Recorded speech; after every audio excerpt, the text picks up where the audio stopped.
Assalamualaikum warahmatullahi wabarakatuh. Alhamdulillahirabbil alamin. Wassalatu wassalamu ala asrofil anbiya'i wal mursalin wa ala alihi wa ashabihi rasulillahi ajma'in.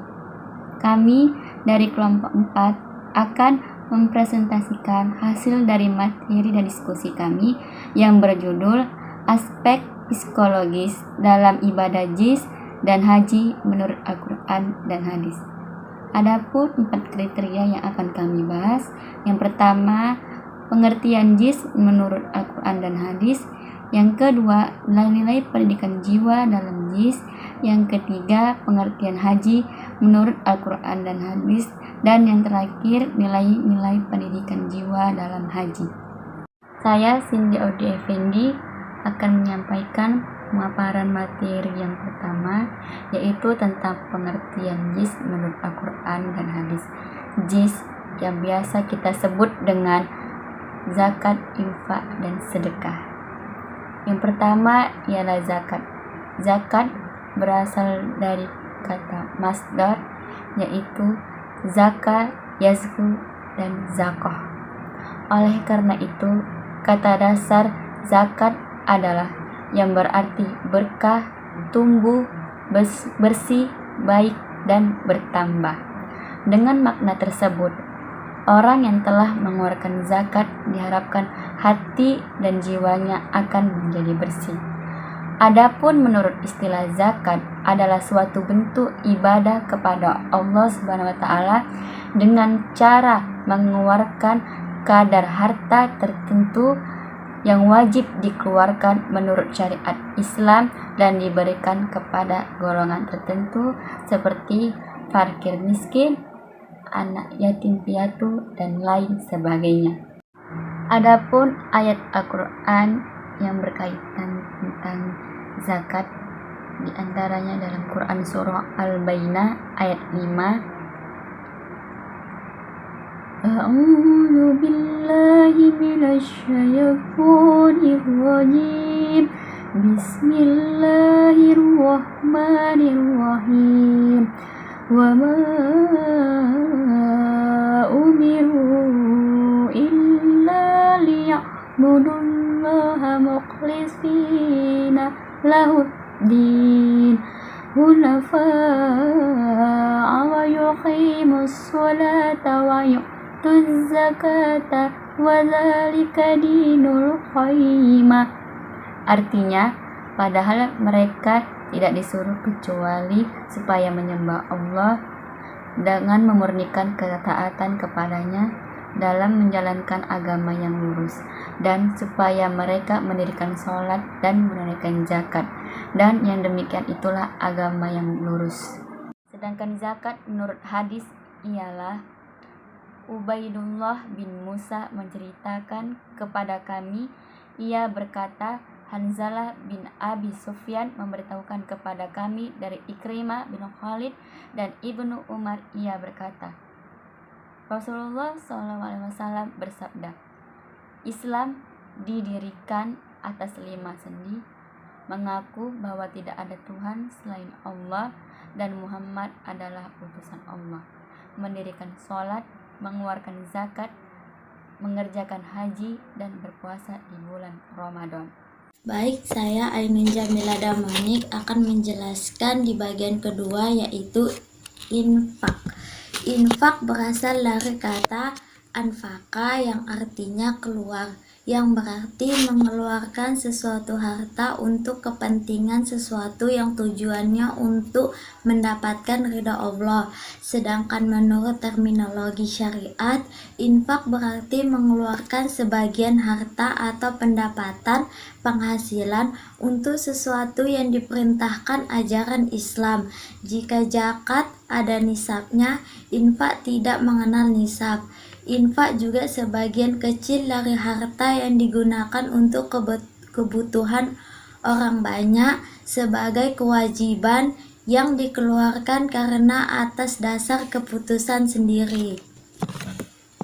Nama saya Dina Parensa. Saya akan memaparkan materi tentang sedekah. Sedekah berasal dari kata sedekah yang benar. Sedekah berarti pembenaran atau pembuktian dari keimanan kepada Allah dan Rasul-Nya yang diwujudkan dalam bentuk pengorbanan materi. Maka sedekah atau sedekah di sini adalah pemberian sesuatu kepada orang yang membutuhkan tanpa disertai balasan. Adapun anjuran tentang bersedekah seperti dalam Al-Quran Surah Al-Baqarah ayat 254. Bismillahirrahmanirrahim. Ya ayyuhalladzina amanu anfiqu mimma razaqnakum qabli ayyatiya yawmul la bay'un fihi wala kullatun wala syafa'atun wal kafiruna humuz zalimun. Artinya, hai orang-orang yang beriman, belanjakanlah di jalan Allah sebagian dari rezeki yang telah kami berikan kepadamu sebelum datang hari yang pada hari itu tidak ada lagi jual beli dan tidak ada lagi syafaat, dan orang-orang kafir itulah orang-orang yang zalim. Demikianlah perjelasan saya tentang sedekah. Selanjutnya akan disampaikan oleh teman saya. Kepada teman saya akan dipersilakan. Baiklah, saya Muhlianti akan memaparkan bagian B, nilai-nilai pendidikan jiwa dalam JIS. Zakat mendidik jiwa untuk saling berbagi, saling menyayangi, saling menghormati, dan saling bertenggang rasa. Zakat dapat memperkuat silaturahmi, menjaga keamanan masyarakat, mengurangi kejahatan, meningkatkan kesejahteraan, serta mengurangi rasa ketergantungan yang berlebihan terhadap benda-benda yang dimiliki. Rasulullah bersabda, Allah Ta'ala mewajibkan zakat pada harta orang-orang kaya dari kaum muslimin sejumlah yang dapat melapangi orang-orang miskin di antara mereka. Fakir miskin itu tiadalah akan menderita menghadapi kelaparan dan kesulitan sandang, kecuali karena perbuatan golongan yang kaya. Ingatlah Allah akan mengadili mereka nanti secara tegas dan menyiksa mereka dengan pedih. Hadis riwayat Tabrani dari radhiyallahu anhu.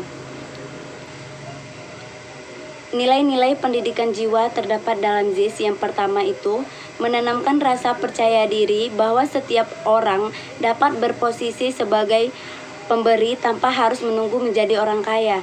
Yang kedua itu menghilangkan sikap suka meminta dan menggantinya menjadi suka memberi.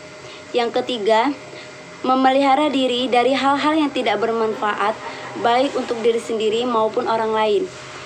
Yang keempat, zakat, infak, dan sedekah mendidik jiwa untuk meyakini bahwa Allah lah yang memberi rezeki kepada manusia, bukan sesama manusia. Sekian dan terima kasih. Saya Namira Hidayani akan menjelaskan tentang pengertian haji menurut Al-Quran dan hadis. Kata haji berasal dari hajjaya hijun dan hajjahaya ujun hajun.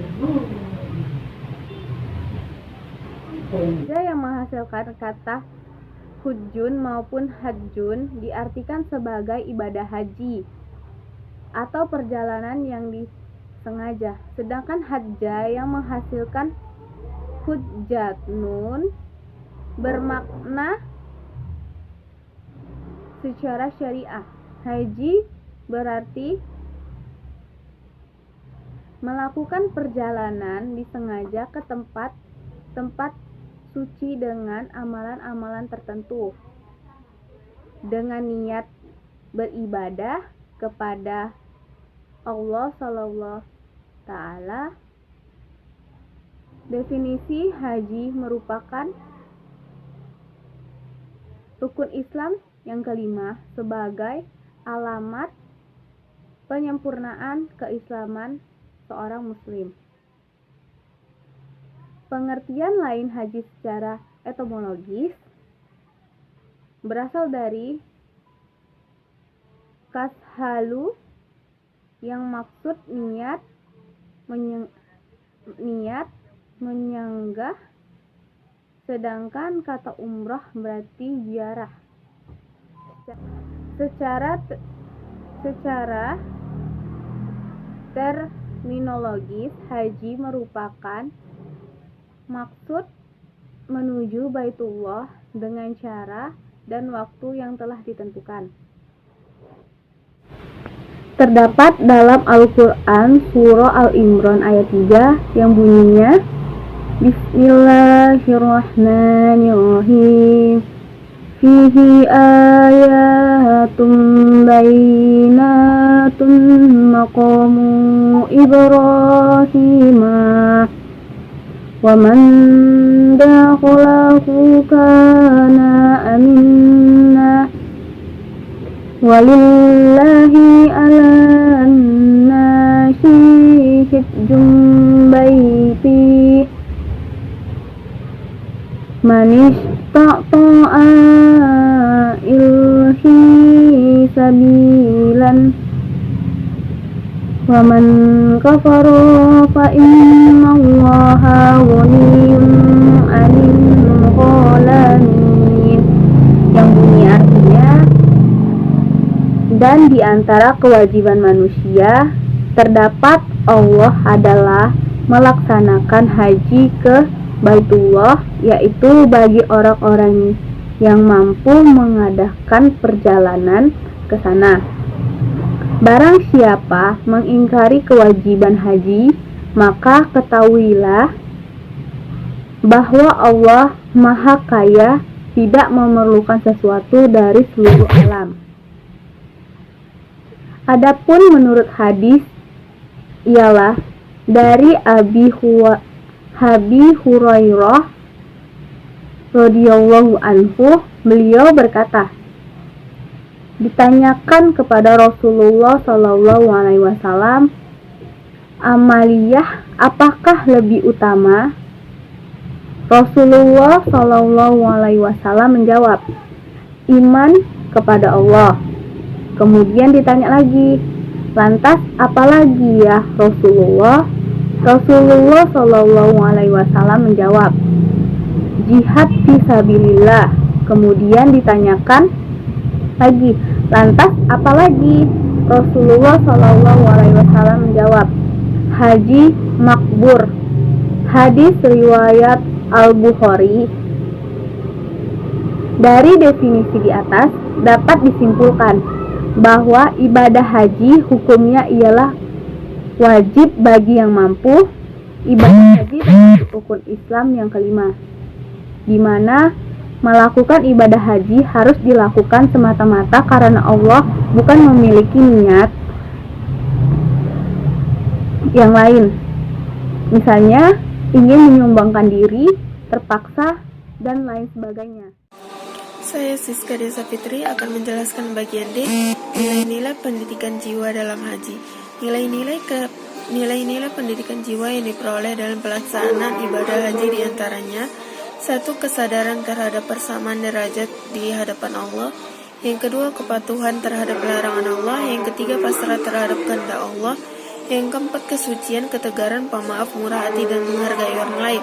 Yang kelima, kearifan dan pengenalan diri. Yang keenam, keikhlasan. Nilai pendidikan jiwa dalam haji salah satunya ialah keikhlasan. Yang ketujuh, meningkatkan keimanan kepada Allah Subhanahu wa Ta'ala. Yang kedelapan, memperoleh maghfirah dan ampunan dari dosa-dosa yang telah dilakukan. Yang kesembilan, memperoleh balasan surga, tempat kenikmatan dan kebahagiaan yang abadi.